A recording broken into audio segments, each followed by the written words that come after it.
the reason that the stinger goes so deep in is about how worker bees, the dance language that worker bees use, and the scout to locate pollen and nectar, and to experience how bees use their sense of smell to find a food source. And this was shown on the video when the guy was standing in the mall, the circle dance and the figure eight dance.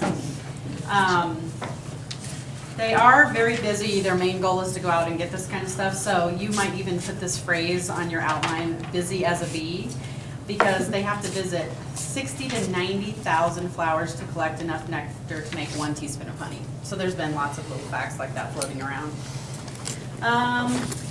It does say that if you do want to do the center outside, this is a great one for outside, because the kids are going to be moving around and doing a lot of stuff.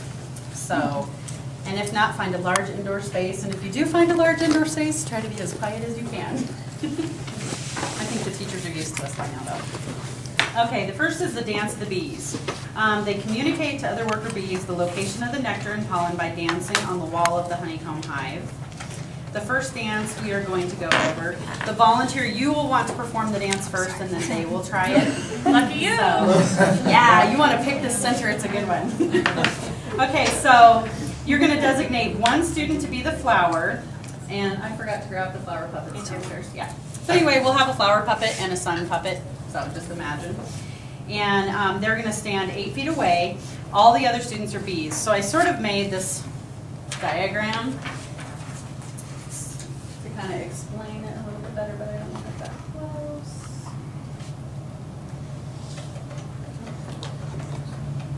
It's not going to work. But anyway, the bees, the worker bees all stand together in a circle facing each other, and they're supposed to close their eyes and buzz.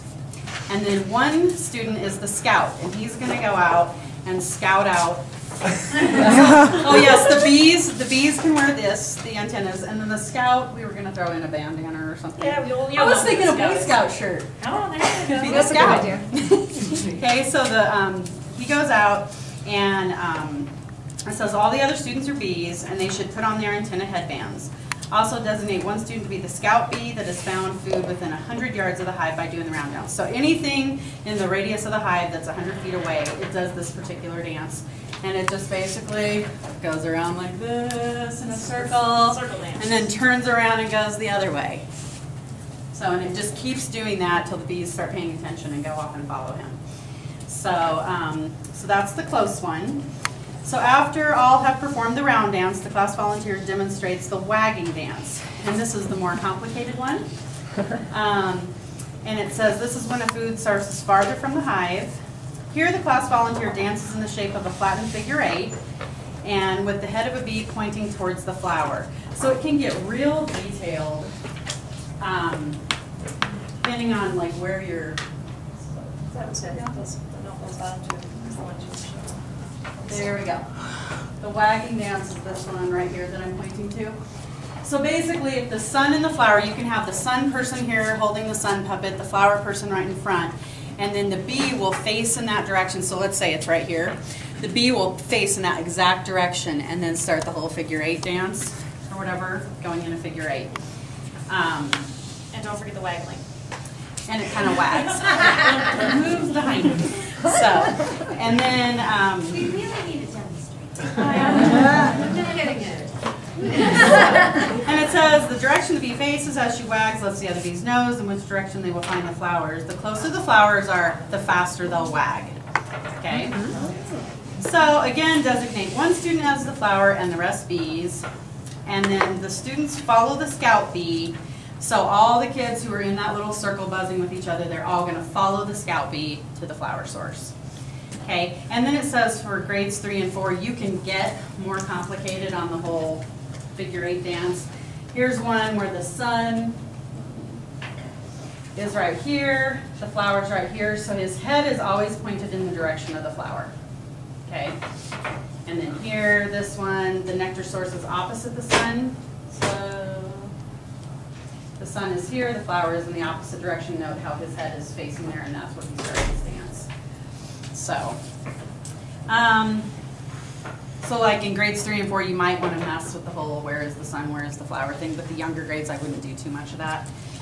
And then the kids get to go sniff and scout. This is part 2. ahead of time, we're gonna put out 10 cotton balls. So we have cotton balls that are doused with, they will be, we're gonna do this tomorrow. They're doused with an extract. So basically, like, this is lemon extract poured all over the cotton balls. And then you gotta read the directions really carefully here. Basically, you're going to be setting out 3 different locations. 2 or 3. 2 or 3, whatever you feel like, 2 to 3. And then each cotton ball is scented with a different extract. So each 3 locations, you're gonna have 3 different scents. So maybe 3 or 5 lemon, 3 or 5 peppermint, 3 or 5, what other flavor do we get? Do we know yet? I think it's almond or something. Okay. So just before present, so you go and set those out, and then each patch will include 3 clusters of the cotton ball flowers, 1 cluster of each scent, and they should be a foot or so apart. And then you have the children gather in the center area as if they were bees in the hive. 1 child will be the scout bee, other field bees. So you do the dance, then they actually go out and get these flowers. Scout bee brings the scent back on the cotton ball, the worker bees smell it, and then they are to go out and find where it is, basically in a nutshell. So, And why are there 3? Just so they have just the different different places to go scents, to. like different types of flowers. Oh, with so different is this nectar. one almond, this one's lemon, and this one's No, vanilla, so or they're one- mixed? One location will have, like a foot apart, so one location will be, there'll be at least 15 feet apart, the 2 locations, and then each one will have 3 or 5 of the same Groups. scent. So the scout bee that flies out there will bring back 1 cotton ball of 1 flavor, and they'll have to try and figure out which one. Yeah. And then they'll all fly over there to the patch, which has 3 Mhm. that are about a foot apart, so they don't mix smells, and then they have to figure out which patch, Yeah. which flower. Yeah. It's, So, it's yeah. a little confusing. I just read it through. And what's the second one for? the So second- that would be, then you would repeat the process. A new scout bee goes and does the waggle dance or whatever, then goes and finds the different scent, a different scent, like almond extract or something, and then brings it back, has the bees smell it, then they have to go find it. Yeah, so if You can for repeat younger- it several times. Yeah, so for younger kids, I'd only do 2, but for bigger ones, maybe 3. Spread, they have to be at least 15, 20 feet apart, so when they're doing their dance, they're facing, and then the kids have to know which patch to go to. If that makes sense. Yeah.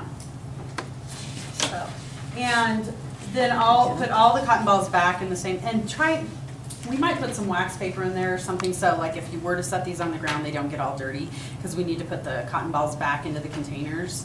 And, because the extract is fairly expensive or whatever, we want to reuse those. So, And if you're running low, class coordinators let us know so we can get more. yep. So there was lots of handouts that we passed around that show a little bit Oh. different words for how to do the dances, but